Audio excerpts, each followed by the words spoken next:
శ్రీ గురుభ్యో నమ. వ్యాస విరచిత శ్రీమద్భాగవతంలో దశమ స్కందంలో నేడు మనం 34వ అధ్యాయం ప్రవచించుకుంటున్నాం.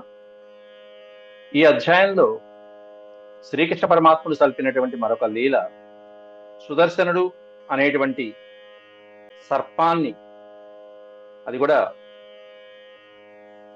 ముఖ్యమైనటువంటి వాడు, అతనికి ఆ సర్పము యొక్క జాతి నుండి శాప విమోచనాన్ని కలిగించి తన లోకానికి పంపించినటువంటి తీరుని, మరొకడు శంఖచూడు అనేటువంటి కుబేరుడి యొక్క సేవకుడు, యక్షుడు, గుహ్యకుడు అంటారు. ఆ శంఖచూడుని కూడా అతనికి మోక్షాన్ని కలిగించడు. ఒక అపరాధం చేసిన కారణంగా శ్రీకృష్ణ పరమాత్ముడు తన స్వహస్తాలతో అతన్ని వధించడం అనేటువంటిది ఈ అధ్యాయం చివరిలో జరిగినటువంటి ఘట్టం. ఈ రెండు లీలల్ని ఈ అధ్యాయంలో ప్రస్తావించారు. ముందుగా భగవత్ స్మరణ చేసుకుని శ్లోక ప్రవచనం ప్రారంభించుకుందాం. ఓం శుక్లాంబరధరం విష్ణుం శశివర్ణం చతుర్భుజం ప్రసన్నవదనం ధ్యాయేత్ సర్వవిఘ్నోపశాంతయే.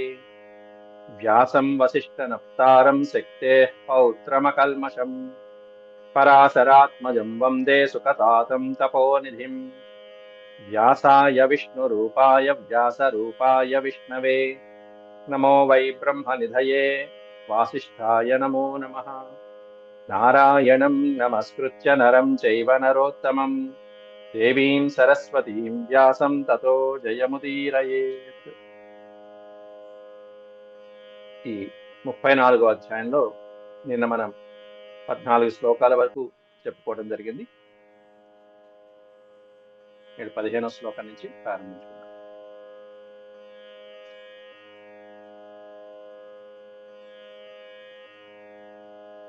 అంగిరసుడు మొదలైనటువంటి మహర్షులు ఎవరైతే ఉన్నారో ఆ ఋషుల్ని అవమానించినటువంటి కారణంతో నాకు ఇటువంటి అవస్థ పట్టింది, సర్పజాతిలో జన్మించవలసి వచ్చింది. ఎందుకంటే నేను అందంగా ఉండేవాడిని. నేను అందము, యవ్వనము మొదలైనటువంటి అహంకారంతో ఉండి, పేరే సుదర్శనుడు, సుదర్శనం, చక్కగా దర్శనం కలిగించేటువంటి ఆకారం కలిగినటువంటి వాడు, పేరులోనే ఉంది. అందుకు తగ్గట్టుగా నామధేయస్తుడు తగినట్టుగా ఉన్నాడు, అందమైనటువంటి వాడు. అట్లాంటి అహంకారంతో అంగిరసుడు మొదలైనటువంటి ఋషుల్ని నేను అవమానించినటువంటి కారణంతో వాళ్ళందరూ నన్ను శాపం పెట్టారు. ఆ పాపానికి ఇదిగో ఈ జన్మనెత్తాను స్వామి అంటూ అన్ని తన శాప కారణాన్ని వివరించాడు సుదర్శనుడు. కానీ ఆ శాపము నాకు అనుగ్రహంలాగా, ఒక వరంలాగా ప్రాప్తించింది. ఎందుకంటే నీ పాదస్పర్శకి నోచుకున్నాను. నేను ఆకలేసేదో ఇక్కడ నందుడు ఒక ఆహారంగా ఉంది, ఓ శరీరం అని చెప్పి తిందామని చెప్పి నందుడిని పట్టుకోవటం ఏమిటి? ఆయన్ని రక్షించడం కోసం అని చెప్పేసి నువ్వు వచ్చి నాకు స్పర్శ కలిగించడం ఏమిటి? అదే నేను గంధర్వలోకంలో ఉంటే నీ స్పర్శ కలిగేది కాదు కదా. కాబట్టి వాళ్ళు నాకు ఇచ్చినటువంటి శాపం వరంలాగా, ఒక అనుగ్రహంలాగా నాకు పరిగణించిందయ్యా. నీ పాదస్పర్శ కలిగిందని చెప్పి ధన్యుణ్ణి అయిపోయాను. నాకు అనుజ్ఞ ఇవ్వు స్వామి, నా లోకానికి వెళ్తానంటూ అడుగుతున్నాడు. తం త్వాహం భవభీతానాం ప్రపన్నానాం భయాపహం ఆపృచ్ఛే శాప నిర్ముక్తః పాదస్పర్శాత్ అమీవహన్. అమీవహన్ అనేది సంబోధనావాచకం. ఓ దుఃఖనాశన, దుఃఖాన్ని నాశనం చేసేటువంటి వాడు, దుఃఖాన్ని పటాపంచలు చేసేటువంటి స్వామి, అట్లాంటి నిన్ను భవభీతానాం, సంసార సాగరంలో జనన మరణ క్లేశాలు కష్టపడిపోయి ఆ క్లేశాలన్నీ అనుభవించి వాటిని తరిద్దామ అని చెప్పి ఎవరైతే నిన్ను శరణ పెడతారో, త్వాం ప్రపన్నానాం, నిన్ను శరణ వేడినటువంటి వాళ్ళని నువ్వేం చేస్తావు? భయాపహం, భయం అపహం, వాళ్ళ భయాల్ని పటాపంచలు చేస్తావు. అభయం ఇచ్చి వాళ్ళ భయాన్ని దూరం చేస్తావు. అంటే స్వామి కనుక అనుగ్రహిస్తే, స్వామిని వేడుకుంటే మనకేం పోతాయంటే సంసార కష్టాలే కాకుండా మోక్షం కలుగుతుంది. జనన మరణ క్లేశములు అనేటువంటివి ఇక కలగనే కలగవు. అటువంటి నీ పాద పద్మాలు, పాదస్పర్శాత్, స్వామివారి యొక్క పాదస్పర్శ వల్ల కలిగేటువంటి రహస్యం ఏంటో చెప్పేశాడు. అట్లాంటి నిన్ను శాప విముక్తి కలిగినటువంటి ఈ శరీరంతో ఆపృచ్ఛే, ఆపృచ్ఛ అంటే నేను అడుగుతున్నాను నాయన, ఏమిటి? సెలవిమ్మని. నువ్వు అనుజ్ఞ ఇస్తే నేను నా లోకానికి వెళ్తాను అంటూ చక్కగా కీర్తిస్తున్నాడు స్వామిని. ప్రపన్నోస్మి మహాయోగిన్ మహాపురుష సత్పతే సత్పతే అనుజానీహి మాం దేవా సర్వలోకేశ్వరేశ్వర. సర్వలోక ఈశ్వర, సర్వలోకాలకి ఈశ్వరుడు ఉంటారో ఆ ఈశ్వరుడికే ఈశ్వరుడివి నువ్వు. సర్వలోకేశ్వర ఈశ్వర మహాపురుష, హే మహాపురుష, హే మహాయోగిన్. ఇవన్నీ ఈ మూడు కూడా సంబోధన వాచకాలు, స్వామిని కీర్తిస్తూ ప్రయోగించినటువంటి వచనాలు. యోగులకే యోగుడైనటువంటి వాడు మహాయోగి, యోగేశ్వరుడు, మహాపురుషుడు, పరమపురుషుడు, సర్వలోకాలకే ఈశ్వరుడు ఎవరైతే ఉంటారో ఆ ఈశ్వరుడికే ప్రభువు నువ్వు. అట్లాంటి నిన్ను అనుజానా హిమాం దేవ, నిన్ను వేడుకుంటున్నాను స్వామి. కాబట్టి నువ్వు అనుగ్రహిస్తే నేను మా లోకానికి వెళ్తాను దేవా అంటూ మాం దేవ అనుజాను. అనుజానాహి అనే పదానికి అర్థం అనుజ్ఞయు, అనుమతి. నిన్ను వేడుకుంటున్నానంటూ శరణు వేడుతున్నాడు. అక్కడ చక్కగా స్వామిని శరణు వేడుతూ నీ అనుగ్రహంతో దాటలేనటువంటి అద్భుతమైనటువంటి భయంకరమైనటువంటి శాపాలు ఏవైతే ఉంటే అటువంటి శాపాలను కూడా నేను సులభంగా దాటగలిగానయ్యా. బ్రాహ్మణులు ఒకడు శాపం పెట్టారంటే బ్రహ్మ కూడా దాన్ని మార్చలేదు. అట్లాంటి దాన్ని నువ్వు నీ పాద స్పర్శతోనే మార్చేశావు. బ్రహ్మదండాద్ విముక్తోహం సద్యస్తేత్యుత దర్శనాత్ యన్నామ గృహ్ణన్నఖిలాన్ శ్రోతృనాత్మానమేవ చ శ్రోతృనాత్మానమేవ చ సద్యః పునాతి కిం భూయస్తస్య స్పృష్టః పదాహితే. పదాహితే పదే తే పద. నీ యొక్క పాదం యొక్క స్పర్శ వలన, నీ పాదం అలా స్పర్శ కలిగిందో లేదు, సద్య పునాతి, వెంటనే వాడు పావనం చెందుతాడు. పునాతి అంటే పవిత్రమవుతాడు, పావనమైపోతాడు. నా పరిస్థితిలో అదే జరిగింది. ఎట్లాంటి శాపం అది? అంగిరసుడు ఇచ్చినటువంటి శాపం. అట్లాంటి ఆ శాపం నుంచి బ్రహ్మదండాత్ విముక్త అహం. బ్రహ్మదండం అంటే బ్రహ్మ యొక్క శాపం, బ్రాహ్మణులు ఇచ్చినటువంటి శాపం. బ్రాహ్మణ శాపం అంటే బ్రహ్మ కూడా దాన్ని ఏమి సవరించలేడు. అట్లాంటి శాపము నుండి నువ్వు విముక్త అహం, నన్ను విముక్తుణ్ణి చేశావు, మోక్షాన్ని విముక్తిని చేశావు. సద్యస్తే అచ్యుత దర్శనాత్, నీ యొక్క దర్శన భాగ్యం కలిగింది, నీ పాద స్పర్శ కలిగింది. నాకు ఇంకా అంతకంటే ఏం కావాలి స్వామి. యన్నామ గృహ్ణన్ అఖిలాన్ శ్రోతృనాత్మానమేవ చ. యన్నామ గృహ్ణన్, నీ నామధేయాన్ని పఠిస్తూ, నామధేయం నీ యొక్క పవిత్రమైనటువంటి నీ నామాన్ని కీర్తించినటువంటి వాళ్ళు, శ్రోతృ విన్నటువంటి వాళ్ళు తక్షణమే అదే క్షణంలో సద్య పునాది, వెంటనే పరమపావనం అయిపోతూ ఉంటారు, పునీతులైపోతూ ఉంటారు. నీ నామానికి అంత శక్తి ఉంటే ఇక నీ స్పర్శకి ఇంకెంత శక్తి ఉంటుంది? కిం భూయ తస్య స్పృష్ట పదాహితే. కిం భూయ అంటే ఇంకెంత శక్తి ఉంటుందో కదా నీ పాదస్పర్శకి. కిం భూయస్తస్య స్పృష్ట పదాహితే. పదాహితే స్పృష్ట, నీ యొక్క పాదస్పర్శకి ఇంకెంత భాగ్యం ఉంటుందో కదా అని చెప్పి కీర్తించి, ఇత్యనుజ్ఞాప్య దాశార్హం పరిక్రమ్యాభివంద్య చ సుదర్శనో దివం యాతః వృచ్ఛ్రాన్నందశ్చ మోచితః. నందశ్చ మోచితః. ఈ విధంగా పరమాత్ముని అనుజ్ఞ తీసుకుని, పరమాత్ముడి యొక్క అనుజ్ఞని అర్థించి ఆ సుదర్శనుడు ఏం చేశాట? దాశార్హం అనుజ్ఞాప్య. దాశార్హం అంటే శ్రీకృష్ణ ప్రభువు యొక్క అనుజ్ఞ తీసుకుని, ఇక వెళ్ళటానికి అనుజ్ఞ తీసుకుని వెళ్ళాడా? లేదు. వెళ్ళేటప్పుడు ఇంకో పని చేశాడు. పరిక్రమ్య అభివంద్య, స్వామి వారికి మార్లు ప్రదక్షిణ చేసి అభివాదన చేసి పాద నమస్కారాలు అందుకుని ఆ తర్వాత దివం యాతః, ఆ తర్వాత తన లోకానికి తాను వెళ్ళాడు. చక్కగా ప్రదక్షిణ పూర్వకంగా ప్రణమిల్లి స్వామిని వీడ్కొని తన లోకానికి వెళ్ళిపోయాడు అక్కడి నుంచి. ఈ విధంగా నందగోపుడు కృచ్ఛ్రాత్, అతి కష్టం మీద, ఎంతో కష్టంతో, పాపం ఎంత భయపడిపోయాడు ఆ నందుడు తండ్రి. కృచ్ఛ్రాత్ నందశ్చ మోచితః, ఆ సర్పభయం నుండి విముక్తుడయ్యాడు. ఈ విధంగా అంతకుముందేమన్నా వరుణలోకానికి వెళ్ళిపోయాడు నందుడు, ఇక్కడేమన్నా మహాసర్పం, మృగం ఆ విధంగా నోటకరిచేసుకుంది నందుని.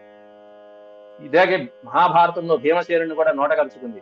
10,000 ఏనుగుల బలం కలిగినటువంటి భీమసేనుడు కాస్త ఒక పాము చేతులు చిక్కేశాడు, నహుషుడు.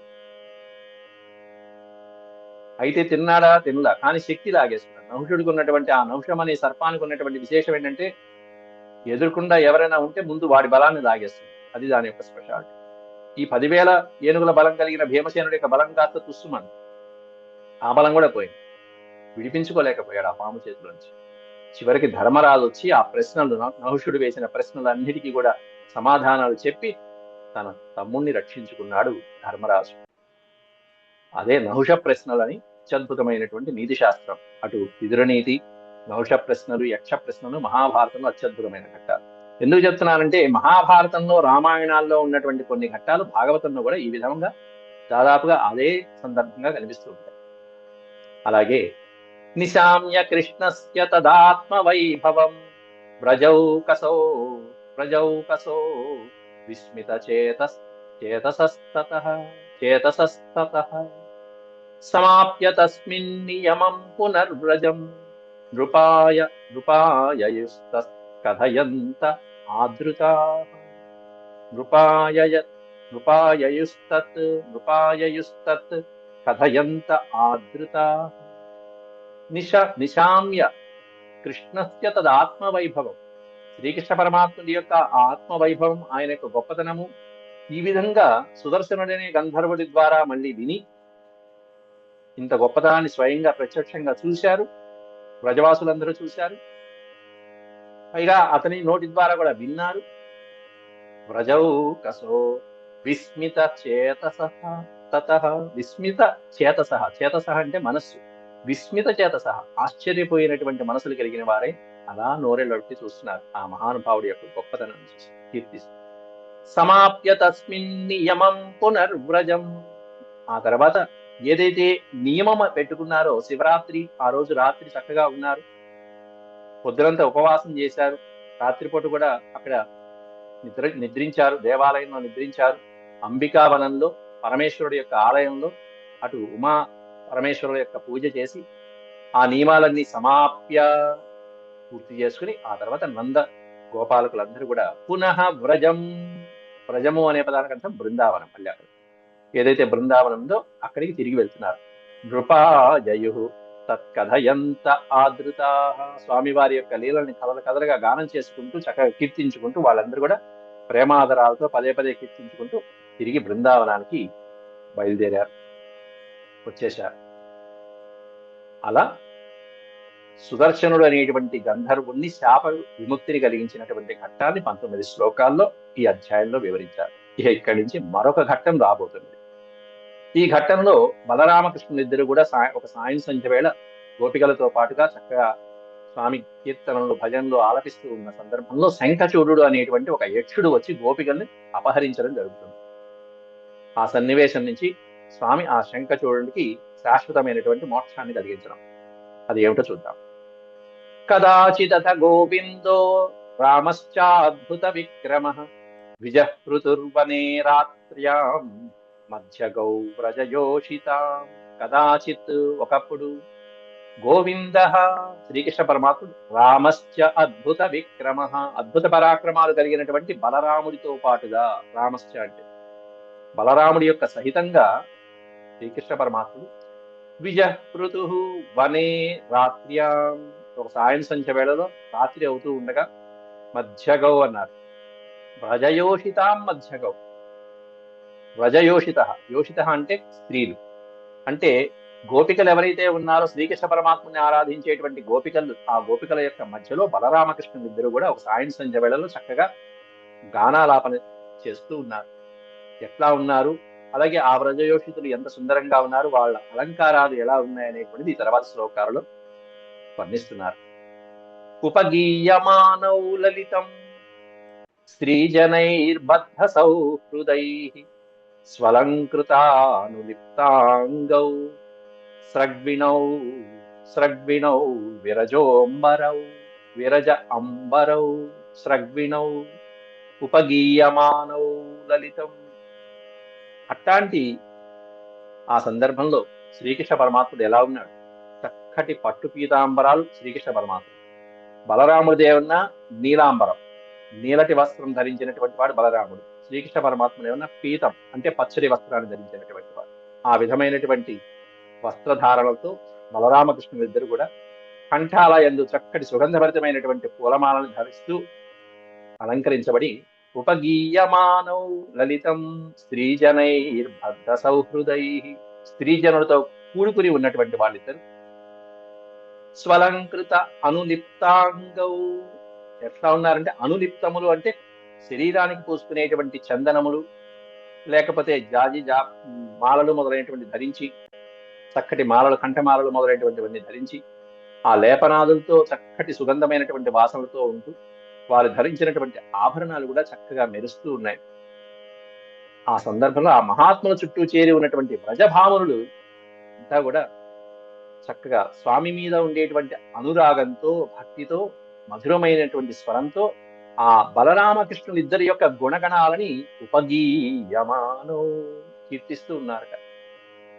అట్లా వ్రజభామనుల చేత కీర్తించబడుతున్నటువంటి బలరామకృష్ణులు ఇద్దరు వాళ్ళ మధ్యలో ఉన్నారు, గోపికల మధ్యలో. అలంకారాలు బాగున్నాయి, చక్కగా పుష్పమాలలు, సుగంధమైనటువంటి మాలలు అట్లా ధరించి ఉన్నారు అలంకారాలు. నిశాముఖం అయితే నిశాముఖం మానయంతా ఉదిరోదితోడు పతారకం. ఇక్కడ వర్ణిస్తున్నారు, ఇక రాత్రిని వర్ణిస్తున్నారు. నిశాముఖం మానయంతా ఉదితోడు తారకం, ఉదిత ఉడుప తారకం విడతీస్తుంది. ఉదితోడుప తారకం, తారలు అంటే మీకు తెలుసు నక్షత్రములు. ఉడుప అనే పదానికి అర్థం ఉడురాట్ అంటారు, చంద్రుడు. ఓ పక్కన చంద్రుడు, ఓ పక్కన నక్షత్రాలతో కూడుకుని ఆకాశం అంతా చాలా పండు వెన్నెలతో ఉంది. అట్లా ఉన్నటువంటి నిశాముఖాన్ని ఆనందిస్తున్నారట గోపాలకులు, ఈ వ్రజభామనులతో కలిసి బాల రామకృష్ణుడు ఇద్దరు. నిశాముఖం మానయంతా ఉదితోడుపతారకం మల్లికా గంధమత్తాళి జుష్టం కుముదవాయున. కుముదవాయున చక్కటి కుముదములు అంటే మల్లెలు, మల్లె మొగ్గలతో కూడుకున్నటువంటి విచ్చుకున్నటువంటి మల్లె పొగ్గుల నుంచి వస్తున్నటువంటి చక్కటి వాయువులతో కూడుకున్నటువంటి ఆ వాయువుల ప్రచోదనంతో వస్తున్న సుగంధాలు. మల్లికా గంధమత్తాళి జుష్టం, ఆ మల్లికా గంధం సుగంధాలకి ఆకర్షించబడుతున్నటువంటి మత్త ఆలి. ఆలి అంటే తుమ్మెదలు, మత్త ఆలి అంటే మదించిన గండు తుమ్మెదలు. ఆ మల్లెపూల యొక్క సుగంధానికి ఆకర్షితులైపోయి అలా మదించినటువంటి ఆ సువాసనకి అలా వస్తూ కూడుకుని ఉన్నటువంటి జుష్టం, అటువంటి పొందినటువంటి ఆ సమయంలో మానయంతా ఉదితోడుపతారకం, అట్లాంటి రాత్రిని ఆనందిస్తున్నారట. మానయంతో అనే పదానికి అర్థం ఏంటంటే అట్లాంటి రాత్రిని చూసి ఈ రామకృష్ణ ఇద్దరు కూడా ఆనందిస్తున్నారు, ఆహ్లాదంగా విహరిస్తున్నారు గోపికలతో పాటుగా.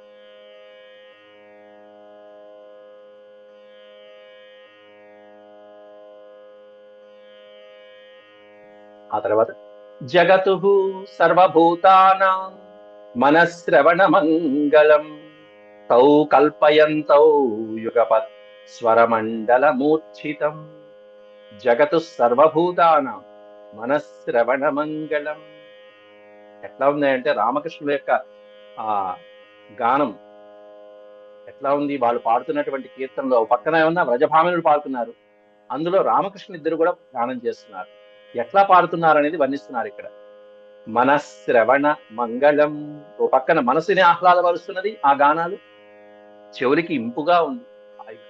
మంగళం, మంగళం అంటే సుఖంగా మంగళప్రదంగా ఉన్నటువంటి గానాలు. ఎవరు? సర్వభూతానాం, సమస్తమైనటువంటి ప్రాణులకి కూడా ఆనందాన్ని కలిగించే విధంగా ఉన్నాయి వాళ్ళ యొక్క గానాలు. అంత మధురంగా బలరామకృష్ణులు ఇద్దరు పాడుతున్నారంటే ఆశ్చర్యంగా ఉంది. ఎందుకంటే బలరాముడు ఈ విధంగా గానం చేస్తాడని తెలియదు. ఆ రోజు శ్రీకృష్ణుడితో పోటీ పడి మరి గానం చేస్తున్నాడు. తౌ కల్పయంతౌ యుగపత్, యుగపత్ అన్నాడు.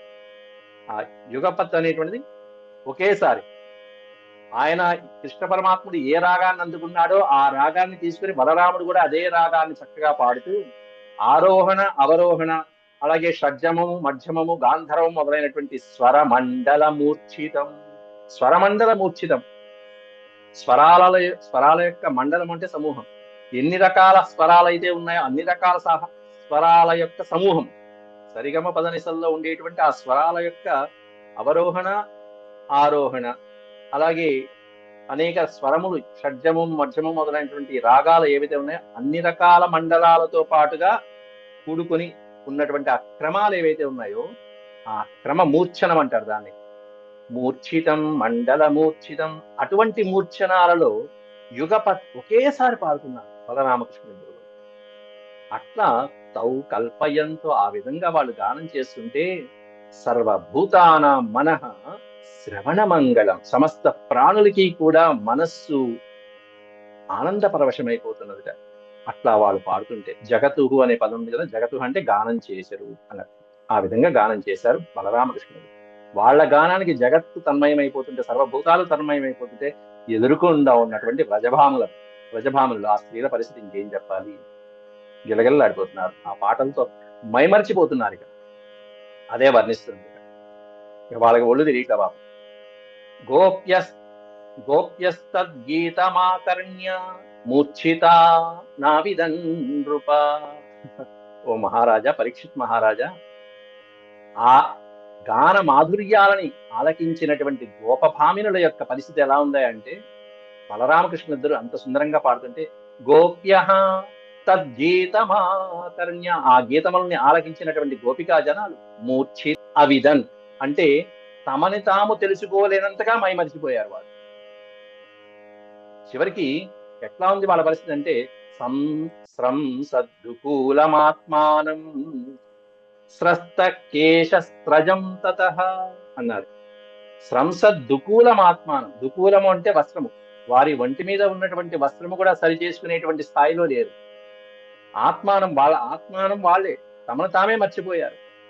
స్రస్త కేశస్త్రజం, కేశములు ముడిలు విడిపోతున్నాయి, మాలలు విడిపోతున్నాయి, మాలలు జారిపోతున్నాయి. ఆ విధంగా ఉన్నటువంటి వాళ్ళ పరిస్థితి కేవలం గాన మాధుర్యానికి ఆ విధంగా తన్మయులైపోయారు గోపిక కాంతలందరూ కూడా, గోపికలందరూ కూడా.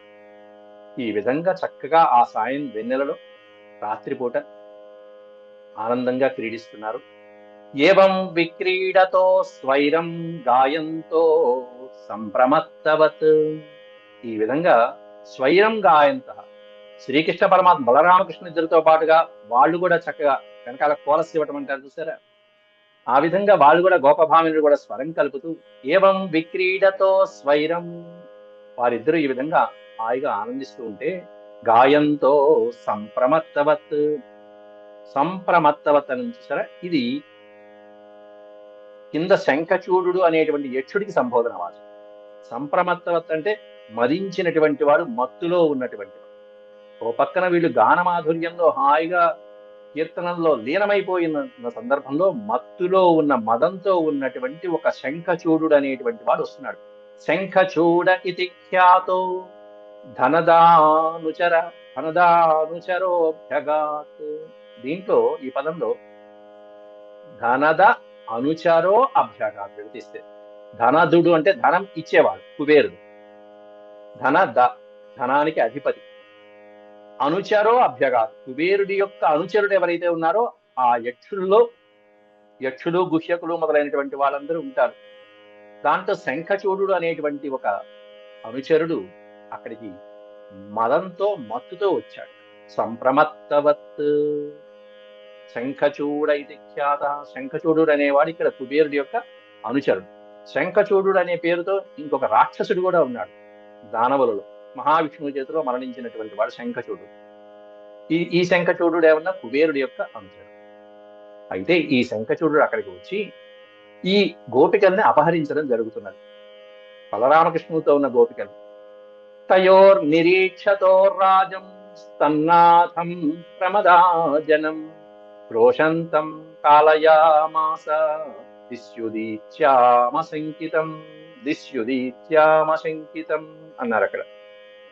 తయోర్ నిరీక్షతో రాజం, వాళ్ళ అక్కడ అందరూ చూస్తూ ఉండగానే, బలరామకృష్ణుడు చూస్తూ ఉండగానే తన్నాదం ప్రమదాజనం, ఆ బలరామకృష్ణున్నే తమ రక్షకులుగా నాథులుగా భావించినటువంటి ఆ గోపికా జనాలని వీడు కాస్త యోగమాయతో మాయ చేసి యక్షులకి ఉండేటువంటి మాయలు ఏవైతే ఉంటే ఆ మాయల్ని ప్రదర్శించి వీడు కాస్త ఉదీత్య దిశ్యుదీత్యాం అన్నారు.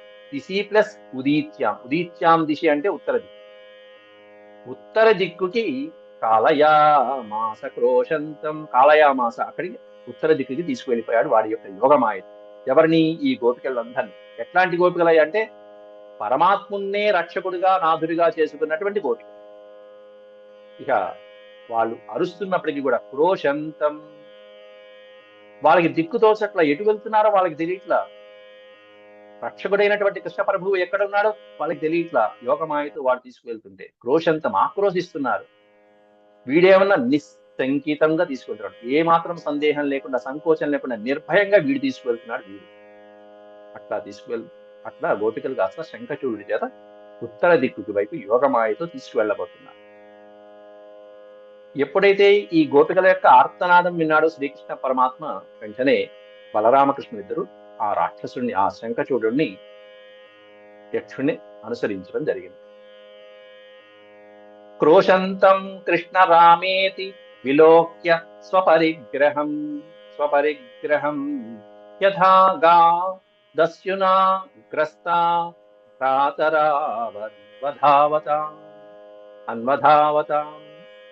యథా, ఏ విధంగా అయితే ఆవులు దస్యునాగ్రస్త, ఒక పులి బారిన పడి ఏ విధంగా ఆక్రోశిస్తూ భయపడుతూ ఉంటాయో, ఒక పులి గోవుల్ని ఏ విధంగా నోటగరుచుకుని అలా లాక్కు వెళ్తూ ఉంటుందో, అలా ఇక్కడ ఈ పులి కాస్త శంఖచూడుడు అనేవాడు సాధుజీవుల్లాంటి గోపకన్యల్ని కాస్త అపహరిస్తున్నాడు.